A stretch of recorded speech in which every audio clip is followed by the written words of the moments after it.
ula Unai Munini wa President Rigathi Gachagua, Eweta Muyumbe wa Juja Koimburi Ananengiwe, Ndawa, Nthuku ya Kwananga, Wasya na Utonyi wake wa Kuneena, Mbee wa Kuvuwa, Kitutumo, Masaa, Mavuthu, Itina wa Kwikiwa, Mbini, Iyoo na Kwaa, Nzia, Itekueleeka, Mokoni, Mekwisililw'a, Kwithiwa ne maofisa mavolisi. Gachagua ayumania kiko kini waumya witano kwa nthi cia nza ikunikile siko kwa uliku na ikania President William Ruto yulwa kukinyanga kana kukinyangia nthi demokrasia na haki cia mwene nthi Benjamin Mwaka na Mavuthu. Koimburi noro kwisililw'a Kwithiwa anatekiwe Nyara ni maofisa ma Nthuku Iyoo akwatikania umuthi kioko hekitu mundano mwaka wa Kiambu na oyu ande kukwata witikare na hospital ndongo ikivathukonya itongo nulona munini wa President Rigathi Gachagua nisiumania kiko ki na meweta thinothi vango ivuku ya kumuumisya na kumutelemya Muyumbe uno. I've just seen him and I've talked to the doctors and they have confirmed that the Honorable George Koimburi was tortured by professionals. He has serious soft tissue injuries. This is torture normally done by professionals. He has lost his voice, and the doctors are working round the clock to restore his vocal cords. And the Honorable Koimburi has been able to communicate through writing because he is not able to speak. That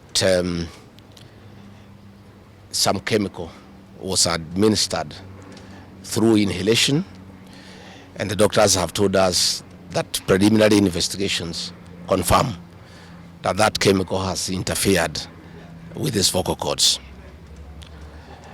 The doctors have assured us they are doing everything within their power to make sure that he's out of danger. Gachagua Eweta siko sia kuvuluka akisene Mbini singevie na President William Ruto tuwaila kutavuwa ateo vitwa na enda nthi cia nza ilikilile na inena siwike.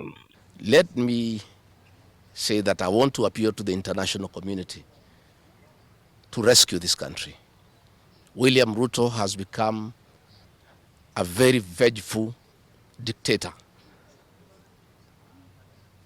and his activities are similar to the one by Dr. Dada and Mobutu Sese Seko. And the level of impunity in this country, if the international community does not come through for the people of Kenya, we are going to have not just killings but maiming of elected leader. Gachagua ingi Eweta fena kikosi kimwana kisa uvitwa kuminana na tichala yumanije kwina wathi wa serikali kila kitonguwe ni President wa mwene na nene Moses MP George Koimburi ethito musale no Mbee kukosoa serikali kiutongoi na kiuthukumi. What has happened to the Honorable Koimburi is a very deliberate attempt by William Ruto, Kipchumba Murkomen and Langat to scare leaders who speak out. It is meant to scare them. It is meant to sell them fear so that they can stop agitating for the liberation of this great republic. You are aware that members of parliament opposed to this regime, their bodyguards have been disarmed so that they stop going for meetings and feel vulnerable.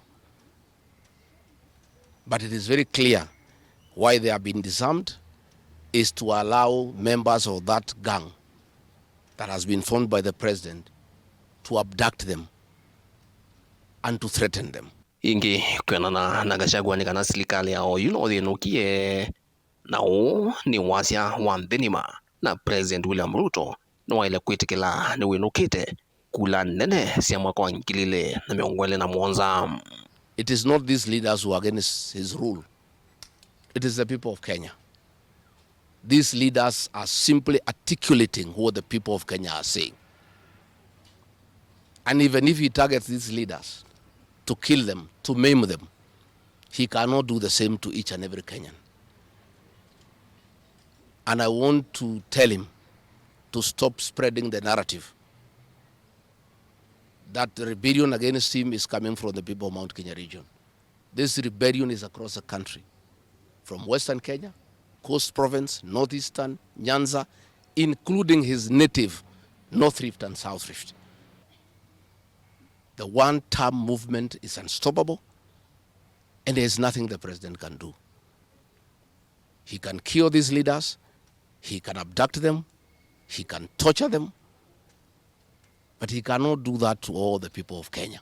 Vilingwa mauvo kumavamu sinilovi nyeneta wa Benjamin Mwakam.